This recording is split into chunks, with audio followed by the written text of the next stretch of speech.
बिस्मिल्लाहिर्रहमानिर्रहीम। अस्सलाम वालेकुम। आप देख रहे हैं programme news today with Tanzeela Mazhar. Programme में आपको खुशामदीद कहते हैं। पंजाब में आइनी बहरान ख़त्म हो गया या मज़ीद बढ़ गया, ये एक ऐसा सवाल है जिसका जवाब आज बहुत सारे आइनी माहिरीन देने की कोशिश कर रहे थे। वो इस्तीफ़ा जिसके बाद बुज़दार साहब ने ख़ुद एक नए वज़ीर आला को नामज़द किया था, उनके कागज़ात पर दस्तखत किए थे, अब वो कहते हैं वो इस्तीफ़ा नामंजूर हो गया गवर्नर साहब की तरफ से। एक तरफ नए वज़ीर आला की हल्फ बर्दारी की तकरीब हो रही थी, दूसरी जानब साबिक़ वज़ीर आला एक काबीना का इजलास बुला के बैठे हुए थे। तो अब जो माहिर कानून जिनकी हम बात सुन रहे थे पूरा दिन मुख्तलिफ़ TV चैनल्स पे, मुख्तलिफ़ फ़ोरम्स पे, वो तो ये कहते हैं कि जब एक वज़ीर आला या वज़ीर आज़म इस्तीफ़ा दे देता है तो उनकी कैबिनेट ख़त्म हो जाती है। बहरहाल जी, अब बुज़दार साहब क्या वाकई अभी तक वज़ीर आला हैं? हमज़ा शहबाज साहब का क्या स्टेटस है? पाकिस्तान तहरीक इंसाफ अदालत से रुजू कर रही है और उनकी जो इंट्रा कोर्ट अपील्स हैं वो मंजूर भी हो गई हैं। क्या होगा? PTI ज़रा नाला नज़र आती है, वो कहती है जी कि बात आगे निकल गई, अगर अदालतें ये कहेंगी तो इसका मतलब ये है कि फिर हमारी कोई सुनवाई नहीं है। खान साहब ने मई में लॉन्ग मार्च का ऐलान भी कर दिया।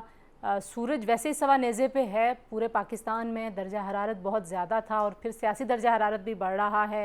अवाम जो हैं वो लोड शेडिंग से, महंगाई से तंग हैं। फिर रमज़ान का भी ज़ाहिर आखिरी अशरा है, तो जो मुसलमान रोज़े रख रहे हैं उनके लिए लोड शेडिंग का अज़ाब ज़रा ज़्यादा बढ़ जाता है बाकी लोगों की निस्बत। तो ये हालात हैं जी। इन हालात में अब होगा क्या? परवेज़ इलाही साहब कहते हैं मैंने मामलात अपने हाथ में ले लिए। जो इनके ख़िलाफ़ हैं उनको काफ लीग और PTI कहती है आप सारे गैर आइनी काम कर रहे हैं, आप गैर कानूनी काम कर रहे हैं। और जो हुकूमत है इस वक्त की वो कह रही है जी कि आपने आइन का मजाक बना दिया है, आपने कोई भी आइनी काम नहीं किया। फिर जो हमने मदीना मुनव्वरा में देखा, जो वाक़या हुआ, खान साहब ने आज भी उसकी मज़म्मत नहीं की। उनको मज़म्मत करनी चाहिए थी, बजाय इसके कि इस तोजी में पड़े कि वो वाक़या मस्जिद के अंदर हुआ, मस्जिद के बाहर हुआ।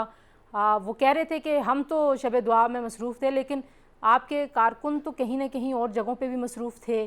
तो अगर आप मज़म्मत कर देते तो शायद वो जो पूरी दुनिया में मुसलमानों के एहसासात मजरूह हुए हैं, थोड़ा सा उन पे मरहम रखा जाता। बहरहाल जी, खान साहब ने बहुत वाज़े अंदाज में इस एक्ट की मज़म्मत नहीं की। तो अब आगे क्या होगा? अब पंजाब में लड़ाई बढ़ गई है। पंजाब में क्या लड़ाई वाकई एक पुरतशद्दुद सतह पे जाने वाली है?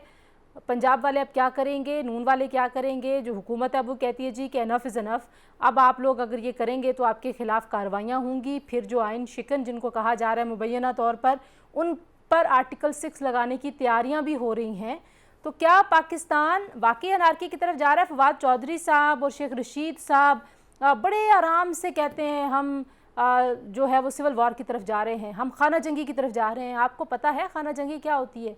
आप इतना आराम से ये कैसे ये लफ्ज़ बोल सकते हैं? आप समझते हैं कि हमारा मुल्क ये डिज़र्व करता है कि आपके जो सियासी इख्तलाफात हैं उसकी वजह से हम सिविल वॉर की तरफ चले जाएँ? खुदा का खौफ कर लें कोई। बहरहाल जी, खुदा का खौफ तो अब खुदा का और इन लोगों का अपना मामला है। मेरे साथ जो मेहमान है उनसे आपका तारुफ़ करवा दूँ। हमें ज्वाइन करें जी चौधरी नूरुल हसन तनवीर साहब, सीनियर रहनुमा है पाकिस्तान मुस्लिम लीग नवाज़ के। हमें ज्वाइन करें फिर दोस्त शमीम नकवी साहब, सीनियर रहनुमा है पाकिस्तान तहरीक इंसाफ के। और हमारे साथ मौजूद हैं पाकिस्तान के सीनियर सहाफ़ी तजियाकार साबिर शाह साहब। तीनों मेहमानों का शुक्रिया। फिर दोस्त शमीम नकवी साहब, ये क्या है? मतलब इस्तीफ़ा दिया खान साहब के कहने पे, गवर्नर साहब को तो वो भेजा ही नहीं। वो तो कह रहे थे मुझे भेजना चाहिए था, मुझे भेजा नहीं। तो फिर वो मुस्तरद कैसे कर सकते हैं या एक्सेप्ट कैसे कर सकते हैं? और अगर इस्तीफ़ा नहीं दिया था तो फिर चौधरी परवेज़ इलाही साहब के साथ आप लोग क्या कर रहे थे? आप उनका इलेक्शन किस चीज़ का लड़वा रहे थे? तंजीला, देखिए, ये जो इस वक्त मुल्क के हालात हैं, इसमें एक कॉन्स्टिट्यूशनल वॉर शुरू हो गई है। और उसके लिहाज से मैं आपसे एक काउंटर सवाल पूछने की अगर इजाजत हो जी जी। कि असेंबली के फ्लोर पे खड़े होके PTI के तमाम तर MNA जिन्होंने इस्तीफा दिया है, कह दिया हम असेंबली छोड़ रहे हैं, तो ये स्पीकर साहब अब क्या कर रहे हैं उसके साथ, और इलेक्शन कमीशन क्या कर रहा है? सर आप और पार्लियामेंटेरियन, अगर ये आप मुझे बड़ी अच्छी अगर आप मुझे इजाज़त दें, मैंने 20 साल सहाफ़त की और पार्लियामेंट को बड़े करीब से कवर किया है। एक तरीक़ाकार होता है ना सर, आप देखें, आपको कोई अगर किसी से कोई नुकसान पहुंचा है तो आप जाके एफआईआर कटवाते हैं, इन्वेस्टिगेशन होती है, मेडिकल रिपोर्ट होती है, बिल्कुल हर कानून का ये तरीकाकार है। तरीकाकार तो ये है कि आप स्पीकर को जाके इस्तीफ़ा देते हैं, फर्दन आप जाके बताते हैं कि हम मुस्ताफ़ी हो गए। हर चीज़ तो सड़कों पे नहीं होती ना कि ये जी हम इस्तीफ़ा दे रहे हैं, ऐसे तो नहीं होता। बताइए। नहीं जी, सॉरी तंजीला, जी जी पिछली दफा अयाज सादिक ने एक रूलिंग दी कि जब तक फ्लोर ऑफ द हाउस के ऊपर इस्तीफा नहीं दिया जाएगा मैं इस्तीफा नहीं मानता। इंडिविजुअली जाके लोगों ने कहा था, तो उन्हीं ने फ्लोर ऑफ द हाउस की शर्त रख दी थी। देख लीजिए, अगर मैं गलत बयान नहीं कर रहा हूं तो तस्हीह कर दीजिएगा। तो ये छोड़ दीजिए what is right and what is wrong as per the constitution. मेरे ख्याल से कॉन्स्टिट्यूशन की जो नीयत है उसके अंदर जो काम पैसे लेके अपने वोट को बेचना है उससे बुरा फेल कोई और नहीं है।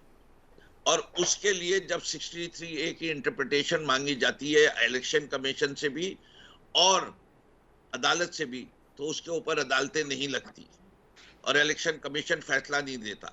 लेकिन इलेक्शन कमीशन पीटीआई के 2 एमएनएस के सिंध हाउस के दरवाजे तोड़ने के ऊपर उनको फौरी तौर पर सजा देके जो है डिस्क्वालीफाई कर देता है 3 साल वही के लिए। अगर आप मुझे कता कलामी की माजरत, अगर वही इलेक्शन कमीशन 30 दिन में फॉरेन फंडिंग केस का फैसला करना चाहता है, उसके खिलाफ आप अदालत में चले गए हैं, वहां पे वो अगर एफिशिएंट हो रहा है 8-9 सालों के बाद। ये मुझे आप अगर ये बात करती हैं तो हमने कभी नहीं किया, जिस चीज से हो रहा है उसकी भी बात कर लूंगा। लेकिन मुझे ये बता दीजिए, ये जो आपका जो पापड़ वाले का और इसका केस है, इसके अंदर 31 दफा एडजमेंट ली है शहबाज शरीफ ने। कभी अपनी तबीयत खराब की है, कभी कोरोना का है, कभी जज तब्दील कराने का किया है, कभी वकील कराने का किया है। वो आपको नजर नहीं आता 40 अरब रुपए का? और उससे पहले आसिफ जरदारी नजर नहीं आते? सर आते ना नजर। 11 साल तक मैं आपके पास वापस आऊंगी, ये इस ठीक है, इसी नुक्ते जी जी मुझे प्लीज मुकम्मल करने दीजिए, मुझे मुकम्मल करने दीजिए। 11 साल के बाद जज जो है वो ये फैसला देता है कि क्योंकि मैक्सिमम सजा 10 साल हो सकती थी और वो 11 साल जेल में काट चुके हैं, वीआईपी जेल में, अस्पताल के कमरे में, तमाम नर्सें, तमाम आना जाना, तमाम खाना पीना सब कुछ चल रहा था और शहर भी बेतहाशा मिलता था। तो इसलिए उनको मैंने जो है अब जो है रिहा कर रहा हूं। अरे भाई, सबसे बड़ी सजा जो थी वो नाअहली थी। ये भूल गया वो जज जिसने ये फैसले दिए थे? इस मुल्क के निजाम को तब्दील होना है और अब ये जो जद्दोजहद है जो सड़कों पे आई, जिसका आप यहाँ रुक जाइए, मैं वापस आऊंगी। आपकी जद्दोजहद जो है वो अब इस निज़ाम के खिलाफ, हम इस पे वापस आ रही हूँ। चौधरी साहब, हमजा शहबाज साहब ने वज़ीर आला का हलफ ले लिया, लेकिन पीटीआई और काफ लीग के वज़ीर आला बुज़दार साहब ही हैं, गवर्नर भी वहीं पे हैं। अब वो कह रहे हैं जी कि गवर्नर और सदर दोनों जो कि वफाक के नुमाइंदे हैं, वो उनके साथ जो रवैया इख्तियार किया गया, आज मैं उमर सरफराज चीमा साहब का बयान देख रही थी, वो कह रहे थे हम ऐसे आराम से तो नहीं बैठेंगे। तो क्या कर सकते हैं वो? क्या कोर्ट्स के ऊपर कोई ऐसी चीज़ उनकी तरफ से आ सकती है, क्योंकि उनके मैंडेट में बहुत सारी चीज़ें हैं? देखिए, कोर्ट के कहने के ऊपर ही तो आज हलफ हुआ है। कोर्ट ने हुक्म दिया तो हलफ हुआ। और दूसरी बात जो है ना, वो खास ये है कि जो चौधरी सरवर साहब हैं वो जनाब बुज़दार साहब का इस्तीफ़ा मंजूर कर चुके हैं और ये वो मंजूर करके गए थे। लिहाजा ये सरफराज चीमा साहब दरमियान में अब उनको याद आई कि ये इन्होंने मंजूर नहीं करना, तो ये तो कोई बात ना हुई और ये मैं ना मानू वाली बात है। और हकीकत ये है इस वक्त कि हमजा शहबाज शरीफ साहब जो है वो वज़ीर आला बन चुके हैं, वज़ीर आला हाउस में चले गए हैं, उसी गवर्नर हाउस में जहां वो गवर्नर साहब जो बैठे हुए हैं उनको अखलाकी तौर पे चाहिए और कानूनी तौर पे चाहिए कि वो जो है वो अपना इस्तीफ़ा जो है वो भिजवाएं सदर साहब को, ताकि नया जो है ना वो गवर्नर तैनात हो और ये काम मुल्क का चले। इनकी अक्सरियत कौमी असम्बली में और सूबाई असम्बली में नहीं रही। पहले जब थी तो तब ये वज़ीर आज़म और वज़ीर आला थे, अब उनकी नहीं रही। तो लिहाजा आईनी और कानूनी रास्ता यही है कि आप ने जाना है सड़कों पे, भला शौक पूरा करें। पूरे पाकिस्तान में लोग यौम तशक्कुर मना रहे हैं कि उनके मुंह से जो आखिरी नवाला तक छीन लिया गया और महंगाई बेपनाह कर दी गई इमरान खान ने अब देख लिया, अब इमरान खान आएगा तो उनको भी समझ आ जाएगी। गुज़िश्ता दिनों उन्होंने ऐलान किया था कि यहाँ पे इलेक्शन कमीशन के सामने हम जो है ना वो धरना देंगे। टोटल 70 लोग आए हुए थे वहाँ पे, 70 या 80 के करीब टोटल लोग थे इनके। लोगों ने अब इनके इक़्तिदार को देख लिया है। पहले जब ये बात करते थे तो और बात, तब उन्होंने इमरान खान के इक़्तिदार को नहीं देखा था, लेकिन इमरान खान चौधरी के साहब, तर्ज़े इमरान खान ने हुक्मरानी तो को बड़े नहीं बड़े देखा बड़े था। बड़े जलसे अब किए हैं, पेशावर में, कराची में, लाहौर में। जलसा करना और बात है, और ये अब धरना देना और ये कहना कि किसके लिए, इनके लिए क्यों निकलेंगे लोग, क्यों आएंगे लोग बाहर सड़कों के ऊपर। इन्होंने क्या ऐसा कारनामा ठीक पौने है। 4 साल में अदा दिया है जिसमें जो है ना इनकी हुकूमत को बचाने के लिए और वही महंगाई का दौर लाने के लिए, वही आटा और चीनी और अद्वियात जो है जहाँ पे नहीं मिलती थी, और उसी दौर को लेके आने के लिए इमरान खान के लिए लोग आएंगे। ठीक है, झूठे आप वादे कह रहे हैं, ठगियां आप कह रहे हैं कि जो नहीं जो आएंगे, और इमरान खान कह रहे हैं कि मैं 20 लाख हम लोग लेके इस्लामाबाद आऊंगा। बिस्मिल्लाह लेके आए, लेकिन एक बात तो ये तय है ना कि आप हुकूमत से बर्खास्त हो चुके, आप सूबाई असम्बली से निकल चुके, आप कौमी असम्बली से निकल चुके, आप अब ठीक है, लेके आए लोग, और ठीक है, मैं जरा उसी तरह साबिर से साहब से पूछ लूं। उनके साथ जो है बर्ताव किया जाएगा, और आपके सामने होगा। अगले 10-15 दिन में पता चल जाएगा इनका, इन्होंने क्या करना है और हुकूमत ने क्या करना है। और ठीक है, हुकूमत को चाहिए कि ये जो अनारकी फैलाना चाहते हैं उसके लिए जरूरी इकदाम करें। साबिर शाह साहब, पहले तो उठाएं। मुझे ये बताएं कि आज जो पंजाब में हुआ, एक तरफ साबिक वजीर आला की कैबिनेट इजलास कर रही थी और दूसरी तरफ नए वजीर आला हलफ ले रहे थे, ये कैसे सीन्स हैं एक सीनियर सहाफ़ी के लिए जिसने लाहौर की पॉलिटिक्स को बड़े नज़दीक से देखा है? देखिए तंजीला, आप इसे ऑप्टिक्स कह लें, आप ऑप्टिकल इल्यूजन कह लें। सुबह 5 बजे से पुलिस सड़कों पे थी, उन्होंने इंश्योर किया कि हमजा शहबाज भी गवर्नर्स हाउस जाएं, स्पीकर साहब भी पहुंचे, हल्फ भी हो, हल्फ भी हुआ है, और बाकी केस चलते रहेंगे कोर्ट्स में। शायद इन केसेस में तो कुछ ना निकले, क्योंकि देखिए हमारे मुल्क में जब कोई अपोजिशन बहुत तगड़ी होती है उसके पीछे भी कोई ना कोई हाथ होता है। हमारे मुल्क में जब कोई हुकूमत आती है उसके पीछे भी हाथ होता है। तो इमरान खान को इसलिए तो नहीं निकाला गया कि 2 महीने के बाद वापस आएंगे, और इन केसेस से तो मुझे लगता है कुछ नहीं निकलेगा। अलबत्ता जो चैलेंजेस हैं पीएमएलएन के लिए, आईएमएफ है, महंगाई है, मैं लोड चैलेंजेस की शेडिंग तरफ है। आऊंगी। पहले मुझे पीटीआई का चैलेंज बताइए कि पीटीआई जो है, नूरुल हसन तनवीर साहब कह रहे हैं कि आपने परफॉर्मेंस के नाम के ऊपर आपके पास क्या है, क्या आपकी क्रेडिट लिस्ट के ऊपर है? आपको लगता है कि खान साहब इस बयानिए के तहत ही इतनी अपोजिशन कर पाएंगे कि हुकूमत को मजबूर कर दें अर्ली इलेक्शंस के लिए? अच्छा तंजीला, देखिए Imran is a populist, is a political demagogue. वो जब भी कॉल देंगे लोग तो सड़कों पे आ जाएंगे। पहले तो उनके पास बैकिंग होती थी, अब इस वक्त तो नहीं है। अब मैं खुल के आपसे बात करता हूं कि मुझे लगता है कि चंद दिनों में कोई वीडियो वगैरह सामने आएगी। अगर ना आई तो समझिए कोई प्रेशर है, और इसीलिए मई के आखिर की डेट दी गई है। अब मैं इस पर मजीद बात नहीं करूंगा वीडियो वाली बात पे, मैं आगे चलता हूँ। देखिए फरा बीबी वाले केस वेस चलते रहेंगे।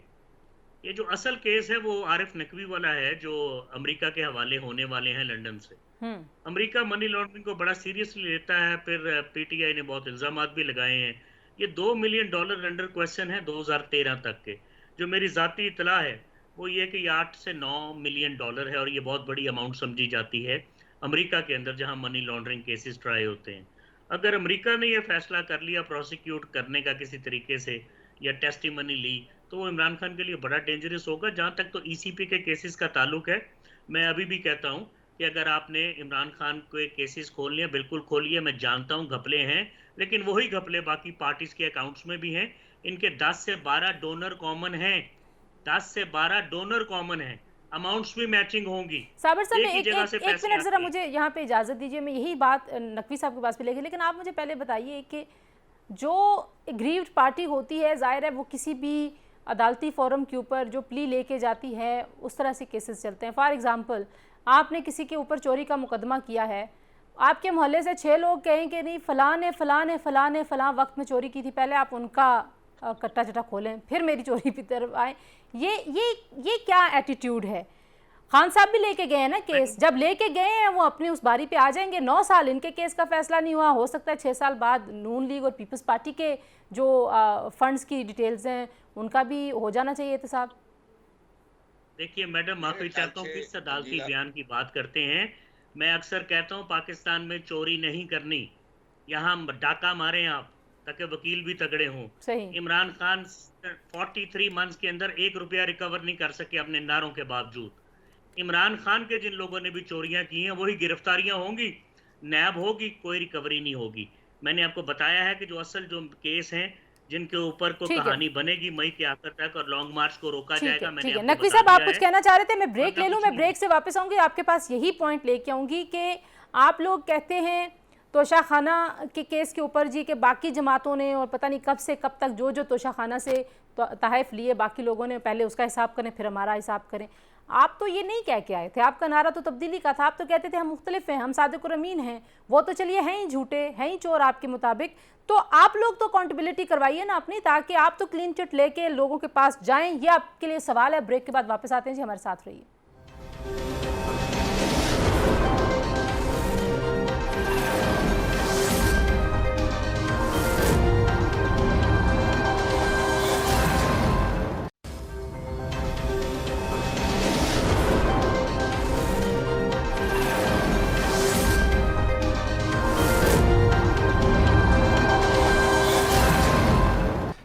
जी, प्रोग्राम में एक बार फिर आपको खुशामदीद कहते हैं। नकवी साहब, आपके लिए मैं सवाल दो छोड़ के गई थी, आपके पास बगैर किसी तमहीद के आती हूँ कि ये जो पहले दूसरों की चोरी का हिसाब हो फिर हमारी का हो, या हमारे ऊपर जो इल्ज़ाम है, मैं चोरी का लफ्ज़ नहीं इस्तेमाल करती, जो हमारे ऊपर इल्ज़ाम हैं फिर उसकी तहकीक हो या अदालतें फिर उसके फैसले करें, ये रवैया क्यों है? जी, ये रवैया नहीं है। असल में किसी जगह भी क्यू लगी होती है। अगर कोई चीज आउट ऑफ क्यू ली जाए तो इंसाफ के तकाजे पूरे हो रहे। कि आप मुझे जवाब दे दीजिए, आपकी लाइन में क्यू में अगर कोई तोड़ के दाखिल हो तो आप उसको क्या कहती है? आप उसकी तारीफ करती है? ये तो उसका हक है, जब चाहे आके क्यू तोड़ दे, चाहे निकल जाए, पीछे चला जाए, आगे आने आगे आ जाए, तो उसको बदतहजीबी के जुमरे में भी आएगा और गैर कानूनी भी आएगा। क्या पीपल्स पार्टी और नून लीग के फॉरेन फंडिंग के ऊपर कोई केसेस चल रहे थे आपके केस से पहले? मैं ये समझता हूँ कि तकाजा क्या है। पहले फॉरेन फंडिंग को तो छोड़िए, शुरू होता है पाकिस्तान की तारीख देखिए, सियासी जमातों की, किसने अपनी फंडिंग का हिसाब और कितना सही कब दिया, लगा दीजिए। सर आप खान साहब, मुझे याद है, मुझे खान साहब की एक पुरानी जो तकरीर बहुत याद है। वो कहते थे, इस तरफ बात करें, कहते हैं तुमने चोरी किया है, दूसरी तरफ से बंदा उठ के कहता है तुमने इससे ज़्यादा बड़ी चोरी की है, लेकिन कोई ये नहीं कहता कि मैंने चोरी नहीं की। तो अगर तहरीक इंसाफ तब्दीली के लिए ऊपर आई तो आप दे दें हिसाब, आपको क्या मसला है? जी, हमने तो हिसाब दिया है। हम कह रहे हैं जैसा हिसाब हमने दिया दूसरों से भी ले लो। हमने ये कब कहा है कि हिसाब नहीं देना? अच्छा, हम ये कह रहे हैं बराबरी का सलूक करो। इंसाफ का तकाजा ये नहीं है कि एक जमात का आप सिर्फ हिसाब करें। ठीक है। अच्छा, एक हम जो तो आप वो वाहिद जमात है जिसने जो पैसे हैं उसका हिसाब दिया है। इससे पहले वाले तो फंडिंग ही नहीं करते थे, लेते ये भी थे पहले। ये IGI का केस हुआ, अब छोड़िए ना, मुझे मेरा मुंह खिलाती है। नवाज शरीफ साहब को बाकायदा कहा गया, जनरल ने कहा कि पैसे पहुंचाए। एक पूरे बैंक के एग्जीक्यूटिव ने कहा, चीफ एग्जीक्यूटिव ने, कि मैंने पहुंचाए हैं। क्या हुआ? कोई सजा हुई? असगर खान केस का क्या किया इन अदालतों ने, इस सिस्टम ने? मैं आपका जो पहले सेगमेंट में जो आप कह रहे थे कि निज़ाम के खिलाफ जद्दोजहद है, ज़रा मुझे थोड़ा सा उस पर रोशनी डाल दीजिए कि ये निज़ाम आज से 1.5 महीने पहले तक आपको बिल्कुल ठीक लग रहा था, अचानक निज़ाम का ऐसा क्या हो गया मसला? नहीं, देखिए, मैं बताता हूँ क्या हुआ। हमने निज़ाम में तब्दीली ला रहे थे, हम कुछ चीज़ें एक्सपोज कर रहे थे। जैसे जैसे इस निज़ाम के अंदर हम चीज़ें एक्सपोज कर रहे थे तो एक साजिश हुई और उस साजिश के भी हम शिकार हो गए। इसलिए इसके अंदर वो तलखी और तेजी आई है कि इस कौम ने आज जिस तरह खुल के खान साहब के साथ खड़ी है, वो ये भूल गई कि महंगाई थी या नहीं थी।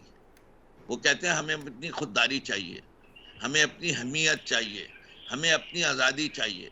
आपको पता है 1965 की जंग के बाद अयूब खान ने एक किताब लिखी थी।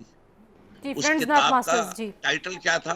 Friends not masters. किताब का फ्रेंड्स नॉट मास्टर्स। जी जी। ये कौन थे मास्टर्स उस वक्त जिनका जिक्र अयूब खान कर रहे हैं? लेकिन मैं चलें फ्रेंड्स नॉट मास्टर्स, क्योंकि मेरे सवाल का जवाब दीजिए और मुझे 2 सवाल और करने की इजाजत दीजिए, फिर मैं आपके सवाल का जवाब दूंगा। आप उस वक्त मास्टर्स कौन थे? उस वक्त भी मास्टर्स वही थे नकवी साहब जो आज आपकी जबान को क्यों काटती है अमेरिका का नाम लेते हुए? नहीं, मैं अमेरिका की इस बात नहीं कर रही। मैं तो अयूब साहब के जो वैसे ख्यालात हैं कि सियासतदान जो हैं वो नालायक होते हैं, सियासतदानों में कोई नहीं, ये पाकिस्तान की अंदरूनी सियासत है। Ayub Khan as a general and as president of Pakistan, जब वो कहता है सर बयानिया तो आपका भी वही बन गया ना। आप भी कहते हैं किसी और सियासी जमात में, किसी और सियासतदान में कोई। एक मिनट तंजीला, आज आपको पता नहीं क्या हुआ है। दूसरा मौका, हमने अपने मुल्क पे ड्रोन के हमले करा लिए और उसके बाद क्या आया? Do more. ये डू मोर कौन कह सकता है?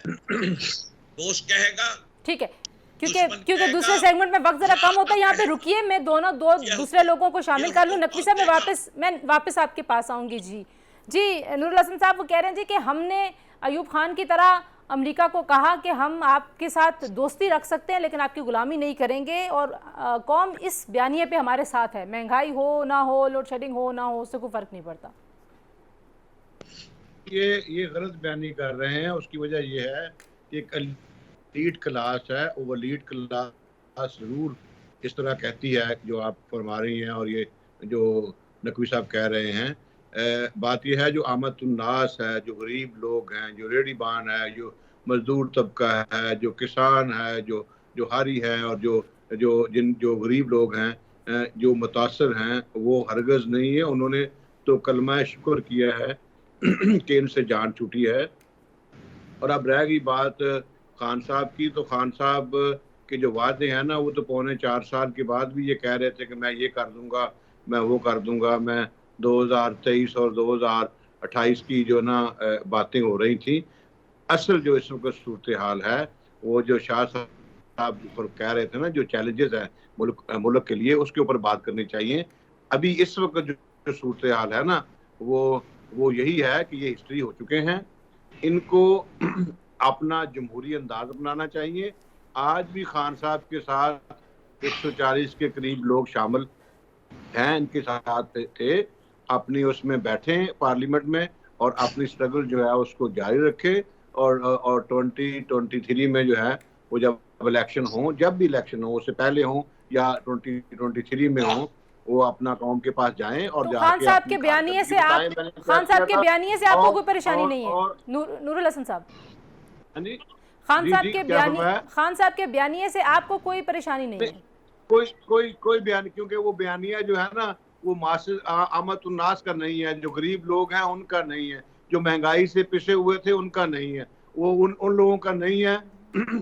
वो जो ख्वास है ना, जिनके पास रोटी ज्यादा है ना, इनको फिक्र कोई नहीं है। वो इनका मसला है, वो मार रहे हैं अपना। और मैं आपको एक बात बताऊं कि नकवी साहब के लिए मेरी अर्ज ये है कि आप नोट फरमा लीजिएगा, ये आप लंबे चौड़े जो ना वो दावे ना करें, और चंद हजार लोग ही अगर आ जाए ना आपके साथ इस्लामाबाद जाने के लिए, तो वो भी ये गर्मी बर्दाश्त नहीं कर सकेंगे।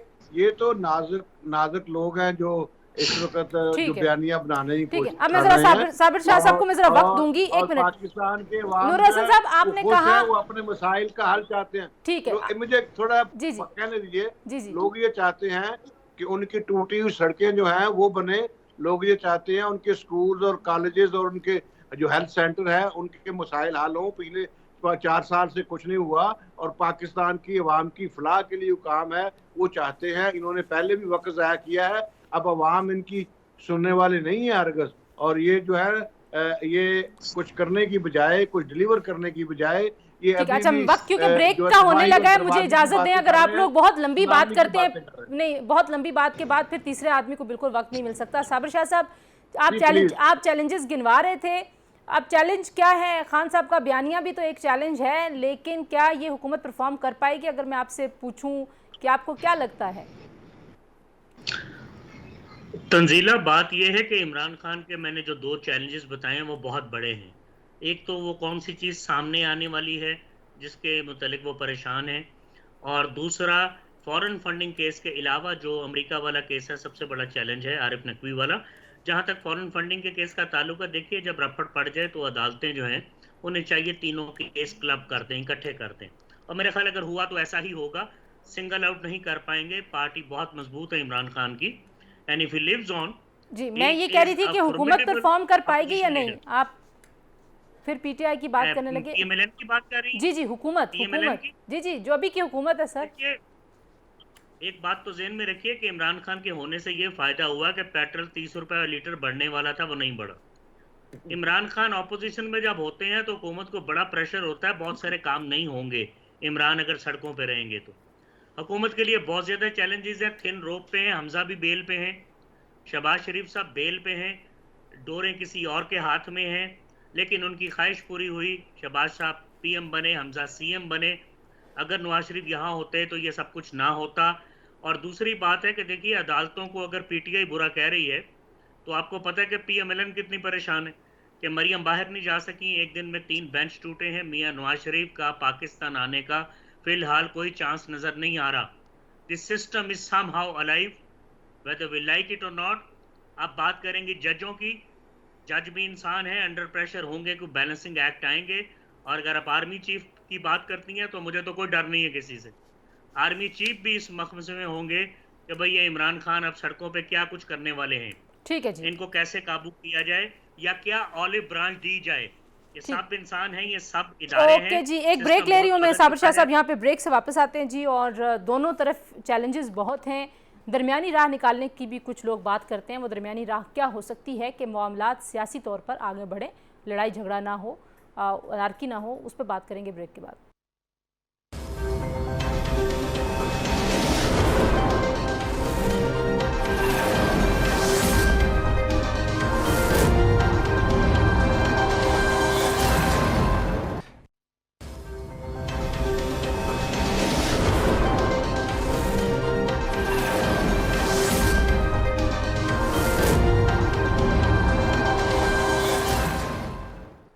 जी, प्रोग्राम में एक बार फिर आपको खुशामदीद कहते हैं जी। वक्त क्योंकि कम है, एक एक मिनट हम तीनों मेहमानों को देंगे। नकवी साहब, पहले मैं आपकी तरफ आती हूँ। What is the way forward? ऐसा लगता है कि सियासी डेडलॉक है, बात नहीं हो पा रही दोनों तरफ की, अपोजिशन और हुकूमत की। देखिए, डे वन बात कह दी कि अगर हम इतने कमजोर हैं और ये है, इनके लिए सबसे अच्छा टाइम ये है इलेक्शन कराने का। कौम महंगाई से तंग आई हुई है, कौम की मेमोरी शॉर्ट होती है, इनकी popularity level at its highest है। तो why are they afraid of going into election? जो ये इलेक्शन से भाग रहे हैं वही सबूत है कि हम कामयाब हैं। इलेक्शन कमीशन कहता है वक्त चाहिए, उस वक्त का क्या करेंगे आप? और ये इलेक्शन कराओ सर, जो इलेक्शन कमीशन कहता है कि वक्त चाहिए, उसका क्या करें? जी, इलेक्शन कमीशन जो कहता है, तो इलेक्शन कमीशन अपनी आईनी जिम्मेदारियां नहीं पूरी कर रहा। पाकिस्तान का आईन कहता है कि 90 दिन मैक्सिमम में वो तैयार होने चाहिए। क्या इलेक्शन कमीशन ये कह देता कि हम ये नहीं करा सकते जितने नया कानून आया था कि उस तारीख तक हम पुरानी लिस्टों पे, पुरानी डिलिमिटेशन पे कराएंगे और इस तारीख के बाद आप कहते हैं कि फौरी election way forward. Sabir Shah साहब, क्या वे फॉरवर्ड है? इलेक्शन कमीशन ने पाकिस्तान के आईन की खिलाफ वर्जी की है और जो पाकिस्तान के आईन की आप उनके खिलाफ यकीनन रेफरेंस लेके जाएं। उसका तरीका तो ये कि आप उनके खिलाफ रेफरेंस ले जाएं। लेकिन साबिर शाह साहब जी, तंजीला, बात ये है कि किताबों में तो यही पढ़ा जब डेडलॉक हो तो इलेक्शन करा लें, कोई भी रिजल्ट नहीं मानेगा हारने वाला, ज़हन में रखिए। और इमरान खान साहब से मैं कह रहा हूँ कि जिन लोगों ने आपको निकाला बकौल आपके, चलिए मैं भी मानता हूँ, तो इसलिए तो नहीं निकाला कि आप इलेक्शन करा के आपको दोबारा ले आएंगे। फिर इस कुछ होना है यहाँ पे, मैं आपको बता दूँ, कहानी इलेक्शन की तरफ जाएगी नहीं, मैं ये भी आपको बताऊँ ना, लॉन्ग मार्च की तरफ। समथिंग हैज़ टू गिव, और मैं अल्लाह से दुआ करता हूँ कि खैर हो। जहन में रखिए Imran Khan has the largest capacity to muster and garner support of the masses. इतनी सपोर्ट किसी के पास नहीं है सर। JUIF के साथ है, जमात इस्लामी के साथ है, हमने तो TLP के जलसे और धरने देखे। कैसी बातें करते हैं आप? मतलब वो सीट पावर वोट में इमरान खान को देखिए, इमरान खान किसी के साथ भी कंपेयर नहीं हो सकते। नहीं, मैं वोटर्स स्ट्रेंथ की बात नहीं कर रही थी, मैं स्ट्रीट पावर की बात कर रही थी। स्ट्रीट पावर की बात कर रहा हूँ आपसे कि उनके तो 5-5 हजार लोग होंगे किसी हल्के में, इतने होते तो 80 सीटें फजलुर रहमान की ना होती। सिराजुल हक एक ही सीट लेके बैठे होते। ठीक सीटें है। जिनके पास होती हैं हल्के में लोग होते हैं। नहीं, मैं तो दुआ आपकी बात ठीक है, सॉरी, मैं आप मुझे यू मिस अंडरस्टूड दिस। मैं ये कह रही थी कि जो स्ट्रीट पावर शो करना है वो तो ज़ाहिर है हमारी मजहबी जमातें भी बहुत बड़े बड़े जलसे और धरने करती हैं, लेकिन नूरुल हसन तनवीर साहब, what is the way forward ji?